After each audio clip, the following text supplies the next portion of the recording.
मित्रहो, आज मी माझ्या आयुष्याची चित्रकथा सांगणार आहे. मला नक्की आठवत नाही, पण साधारण वयाच्या 14व्या वर्षी मला शारीरिक भावना जाणवू लागल्या. शरीरात उलथापुलथ होत होती आणि मनात एक अनामिक ओढ दाटू लागली. स्वप्नात मला जागेपणी यावे असे मनोमनी वाटू लागले. मी आतून चेतवू लागले. दिवसारात्री उरात काहूर माजू लागली. माझं नटणं मुरडणं आरशात पाहुणे वाढू लागले. कुणीतरी मला खुणावत आहे असा सारखा भास व्हायचा. कुणीतरी मला साथ घालत आहे सारखे वाटायचे. रात्री पुन्हा कुणीतरी आडदाड पुरुष येऊन शरीराचा चोळामोळा करायचा. आता हे रात्रीचे 4-5 दिवसातून एकदा तरी व्हायचे. हेच सुख मी शोधत होते. आज ते अवचित ओंजळीत मोठी पडावेत. मलाही ते हवे हवे वाटायचे. हे अनामिक सुख खरेच होते. हाती गवसेल का? माझी नजर या सुखाच्या शोधात भटकत असायची. कोण हे स्वर्गसुख आपल्या ओंजळीत टाकेल? बरं, माझा शोध सुरू झाला आणि शेजारी, माझ्याच घराशेजारी संजय मला गवसला. जी स्त्री या धनाच्या शोधात आपले अख्खे आयुष्य वेचते, ते सुख मला वयाच्या 14व्या वर्षी मिळाले. खरं तर मी खूप भाग्यवान. कधी मी त्याच्या मिठीत सामावले मला कळलेच नाही. शेजारी आमच्या काकाच्या घरात दुपारी कोणी नसायचं. मी यांचाच फायदा घेऊन संजयला बोलावून घेतले. संजय हा असा पुरुष ज्याने मला तृप्त केली. ऐन ऐवनाच्या सुखातील हा अमूल्य ठेवा मला हे सारे दिले. तो माझा संजय. केवळ सुखच नाही, सुखाची बरसात केली त्याने. असंख्य वेळा मला एकांतात गाठून शरीराचा चोळामोळा केला. ज्यासाठी माणसाचा जन्म असतो ते मला अलगद मिळत होते. किती वेळा उपभोग घ्यावा या स्वर्गीय सुखाचा, किती जपावे असं सारखं वाटायचे. हे गवसलेले मोती मी ओंजळीत पाहत होते. मला ते रोज हवे वाटू लागले. पण कुठे मिठाचा खडा पडला आणि नको त्या अवस्थेत आम्ही रंगेहात सापडलो. शेजारी राहत असलेल्या अरुणांनाने मला नि संजयला नग्न पाहिलं. तृप्तीचा ढेकर योग्य आधीच भरलेले ताट पुढ्यातून कुणी काढून नेलं नि जेवण करणारा हिरमुसला व्हाला असे माझे झाले होते. आता आईला माहीत झाले तर या शंकेने माझी अख्खी रात्र गेली. कारण माझी आई संस्कारित, पण मुलगी वयात आली की संस्कार कुठे उडत जातात तेच कळत नाही. आता मला पुरुषाची सवयच लागली होती. कामपूर्ती हेच माझे व्यसन झाले होते. संजयच्या विरहाने मी असहाय्य झाले. मला तो कधी भेटतो म्हणून मी असुसलेली झाले होते. मग असाच संजयचा निरोप आला. ओढ्यावर भेट. मी धून घेऊन एकटी जायचे. तो मला कवेत घेऊन मनसोक्त बिलकाचा. शरीराचा चोळामोळा करून तो निघून जायचा. पुन्हा दुसऱ्या दिवशी भेट व्हायची. मला तर मिलनाचा वेड लागले होते आणि संजयला माझे व्यसन. तो मला फार आवडायचा. त्याचा सारखा दुसरा पुरुष मी पाहिला नाही. नंतर असंख्य येऊन गेले, पण संजयची सर कुणालाच आली नाही. तो पहिला पुरुष ज्याने माझे कौमार्य लुटले. पुढे आमच्या गुरूंच्या गोठ्यात चोरून मी संजयला भेटायला जायची.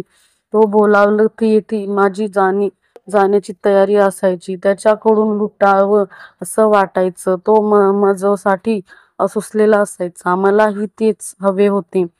दिवस आनंदात जात होते. अगदी कापुरा सारखे भरभर उडून जात होते. माझी भूक वाढली होती.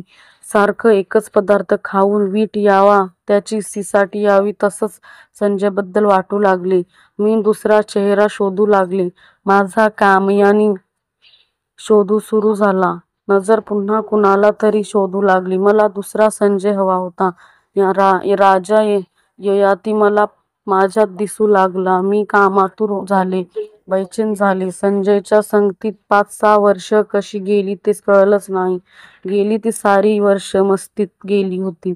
अशाच वेळी आमच्या शेजारी राहुल नावाचा 16-17 वर्षाचा तरुण पाहुणा म्हणून राहायला आला होता. वयाने 1-2 वर्षांनी लहान होता, पण मला तो आवडू लागला. त्याचा राजबिंडा चेहरा मला हवाहवासा वाटू लागला. त्याचे येणे आमच्याकडे सुरू झाले. ओळख वाढली, परिचय दृढ झाला. एकट्या दिवशी घरात कोणीच नव्हते. राहुलने मला विचारले, तू मला आवडतेस? मी त्याला म्हटलं. झाले. त्याने मला मिठीत घेतली. आह, अशी उबदार मिठी. घरात कोणीच नव्हते. कपड्यांची बंधनं सैल झाली. अवचित सुखाची पुन्हा बरसात झाली. आता तो आई घराबाहेर पडली की येऊन मला मिठीत घेऊ लागला. ओंजळीत मोत्याची बरसात होऊ लागली. किती मोती वेचावे मी, हरवून जायचे. राहुल दुसरा पुरुष, मला सुख बहाल करणारा. संजयपेक्षा तो सरस वाटू लागला. आयुष्याचा जोडीदार असाच हवा म्हणून वाटू लागला. पण याची कुणकुण माझ्या छोट्या बहिणीला लागली. मला राहुलने एक छानसे ग्रीटिंग आणले होते. ते तिला तिच्या हाती पडले. पण तिला आमची ही रासलीला मान्य होती. बरे झाले. नाहीतर राहुल पण आजचा गेला असता. मी त्याला नाही सोडू इच्छिते. राहुल बरोबर लग्न करावे असे सारखं वाटायचे. पण तो उपभोगून झाला होता. पण मला जुन्यात जास्त रस नाही. रोज नवे हवे. कधी राहुल, कधी संजय. ते सांगतील तेथे माझी जायची तयारी असायची. मी आईला काहीही थाप मारून बाहेर पडत असायची. मला हवे ते पदरात पाडून घ्यायची. दिवस कापुरासारखे भरभर उडून गेले. मी 10वी पास झाले. कॉलेजात जाऊ लागले. येथे माझे सौंदर्याचे खूपच चाहते होते. या दरम्यान मी शिक्षण घेण्यासाठी मामाकडे राहू लागले. येथे एक नवा सवंगडी भेटला. राजा दिसायला काही खास नाही, पण मला तो हवाहवासा वाटला. मामाचे घर म्हणजे शांत जंगलातील संकेतस्थळ जणू. मनात वाटायचं, राहुल आला तर काय मज्जा येईल. संजयने तरी यावे. पण काही हाती आले नाही. मी कामसुखाला चटावलेली नवयुवती. एक दिवस राजाने मला मिठीत घेतले. पण कुणी येईल म्हणून मी मिठी सोडवली. त्याचा तो पुरुषी स्पर्श मला येडावून गेला. मग दुसऱ्या दिवशी घरात कुणीच नव्हतं. राजा हीच संधी पाहत होता. तो लगेचच घरी आला आणि मग आमची कामक्रीडा सुरू झाली. मिठी सैल झाली तेव्हा मी भानावर आली. आता डोळ्यात फक्त आणि फक्त राजा येत होता. राजा माझा दिलावर राज करणारा तिसरा पुरुष. 3 जण आयुष्यात आले. तिघांनी भरभरून दिले. कदाचित ती त्याची पण गरज असेल. पण संजय, माझं पहिले प्रेम, तो मला विसरू शकला नाही. तो मामाकडे कधी कॉलेजमध्ये गुपचूप भेटायला यायचा. तो बोलला तरी बरे वाटायचे. पण भेटीत तृप्ती नसायची. काहीतरी हरवल्यासारखे वाटायचे. त्याने मिठीत घ्यावे, थोडे चुरगळावे आणि तो क्षण आठवत झोपी जावे. माझी त्याच्या बरोबर कुठे पण जायची तयारी असायची. एक दिवस त्याने मला एकांतात जंगलात नेले होते. आयुष्याचे सोने केले होते. कसे 2 वर्ष गेली मला कळलेच नाही. आता मी परीक्षा देऊन घरी आले आणि पुन्हा संजयनी मी एकांतात, कधी ओढ्यावर तर कधी गुराच्या गोठ्यात, कधी नानाच्या मोकळ्या घरात. बस संजयनी मी, जगात कुणीच नाही असे वाटायचे. घरी आईला कुणकुण लागली. पण मोज पत्ता उलट केला. तो संजयच माझ्या मागे लागला आहे. मी त्याला भाव सुद्धा देत नाही. पण तरी सुद्धा मी आईला डोळा चुकवून कधीतरी स्वर्गीय सुख पदरात पाडून घ्यायची. आता घरात माझ्या लग्नाची चर्चा सुरू झाली. मुले पाहून जात होती. मी मनातून घाबरून गेली. आपल्या होणाऱ्या नवऱ्याला आपल्या शरीर संबंधाची कल्पना आली तर मस्ती केली. पण ज्याच्यासाठी हे राखायचं असते त्याला हे पाहिले पण अनुभवायला नाही मिळणार. तो या गोष्टी पाहून दूर राहील. पुरुष या बाबतीत खूपच हळवे असतात.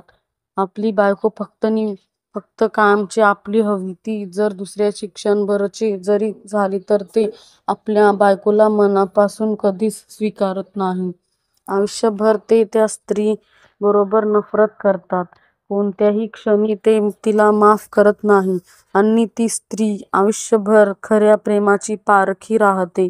अनंत कल्पनाने मनात माझ्या काहूर माजले. पण वासना कुणाला कधीच स्वस्थ बसू देत नाही. माझही तसेच झाले होते. मला दुःख वाटले.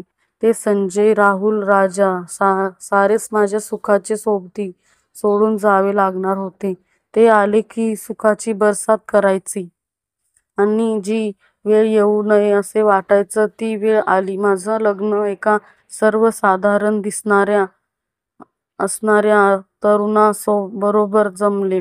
मला तो कोणत्याही बाबतीत आवडत नव्हता, पण सरकारी नोकरी होती एवढीच एक जमेची बाजू.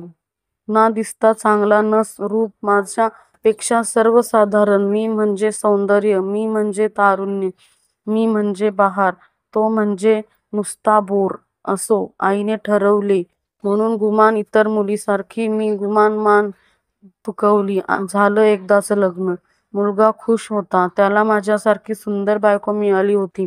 आता वेळ आली मधुचंद्राची. तो फारच बेचैन होता. दिवे मंद झाले. बोलता बोलता तो जवळ आला. पण मला हे बिलकुल नवीन नव्हते. तो खूप भावनिक झाला. मी हे सुख उपभोगले होते. नवीन ते काय, कपडे उतरले गेले, मनाची दारं उघडली गेली, श्वासात श्वास मिसळून गेले, हृदयाची धडधड वाढली आणि शरीर शांत झाले. मी विचार करू लागले, आपण हे सारे अगोदर मिळवून काय मिळवले? आज हे मिळणारच होतं. 2 दिवसात मी माहेरी आले. विचार गढून गेले. मनात वादळ तयार झाले. संजय राहुल मागे पडले. राजा मागे पडला. पुन्हा सासरी आले. रात्री नवऱ्याने मिठीत घेतले. तो स्वतःला सावरू शकला नाही. त्याने सुख उपभोगली. मला मात्र ते घेता आले नाही. माझ्याकडून नकळत प्रतिसाद हवा तेवढा मिळत नव्हता. कदाचित तो नाराज झाला असावा. पण जे मी मिळवले ते योग्य वेळी आणि हवं तेव्हा. त्याच्या बाबतीत खूपच उशीर झाला होता. मी संजयला विसरू शकत नव्हते. राहुल तर यारच होता. राजा अवचित सापडलेला धन होते. हा ठेवा मी माझ्या अंतिम क्षणापर्यंत जपणार आहे. नवरा नोकरीनिमित्त बाहेर असायचा. मला ते गतकाळातले क्षण हवे होते. तो राहुल संजय राजाने चे अमूल्य क्षण दिले ते जपायचे होते. नवरा फक्त नावाने पुरता होता. मी मंगळसूत्र फक्त नावापुरते बांधले होते. खरे हक्कदार वेगळी माणसं होती. मी ऐकले आहे, जो पुरुष एकदा स्त्रीला तिच्या इच्छेने विवस्त्र पाहतो, आपल्यात तो जीवनाच्या अंतिम क्षणापर्यंत आपला आणि आपलाच राहतो. मला विवस्त्र प्रथम पाहणारा संजय, नंतर मला ज्याने नखशिखांत विवस्त्र पाहिले तो राहुल. 2 पुरुष मी कधीच विसरू शकणार नाही. घरी एकटी असायची, कंटाळा यायचा, पण जवळ गोड आठवणी होत्या, त्या सोबत करायच्या. नवरा दूरदेशी नाही तरी त्याला आठवण्यासारखं त्याकडे काय होते? कधीतरी त्याने मला एकदा विचारलं होतं, तू कुणासोबत जोडली गेली होती का? पण मी त्याला त्याचीच शपथ घेऊन निरुत्तर केलं. पण शेवटी त्याला माझ्याविषयी कायम वाटत राहिले, मी लुटलेली स्त्री आहे. आता नवऱ्याच्या मनातून मी पार उतरली होती. कारण मी होतेच तशी. मला बाहेरची सवय होती. नवीन तेव्हात मला रस होता. रोज नवं नवं हवं वाटे. पण ते आता वरील होतं. चालेल. मला संजय राहुल कधी भेटतात असे झाले होते. मी माहेरी जायला नेहमी आतुर असते. तिथे संजय माझी वाट पाहायला मी गेले की तो ही मला एकदा तरी मिठीत घेतो. ही दौलत मला 6-7 महिने पुरायची. अधूनमधून राहुल पण यायचा. मी तृप्त व्हायचे. नवऱ्याला माझा दाट संशय यायचा, पण तो बोलत नसायचा.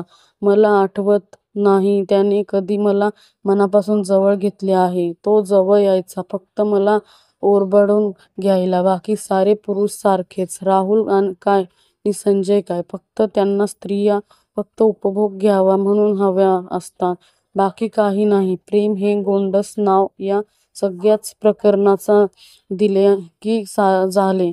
तसा नवरा मला कोणत्याही बाजूने आवडत नव्हता. आईने ठरवले म्हणून लग्न केले.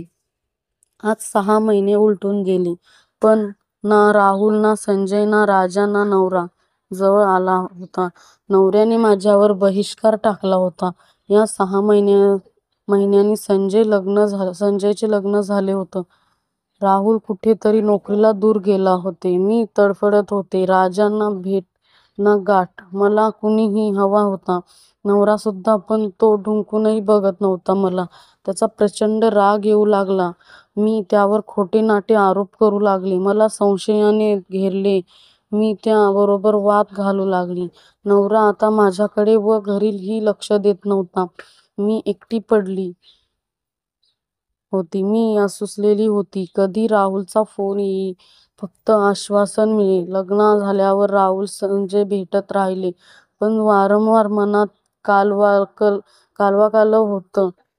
मी नवीन नाते जोडून पाहत होते, पण अडचणी नव्याने येत होती. भूक होती, ताट होते, जेवण होते, पण उपभोग घेता येत नव्हते. नवऱ्याला मनोमन शिव्या देत होती. मला राहुलचा फोन आला. तो भेटायला येणार होता.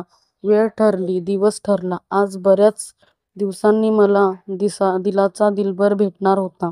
नवरा कामावर निघून गेला. मी बाहेर पडली. दिवसभर राहुलच्या मिठीत विसावले. वाटत होतं दिवस मावळूच नये. संध्याकाळी मी लगबगीने घरी आले. नवरा वाट पाहत असेल असे वाटले, पण दारावर तेच कुलूप होते. घरात गेले. भरभर कपडे बदलले.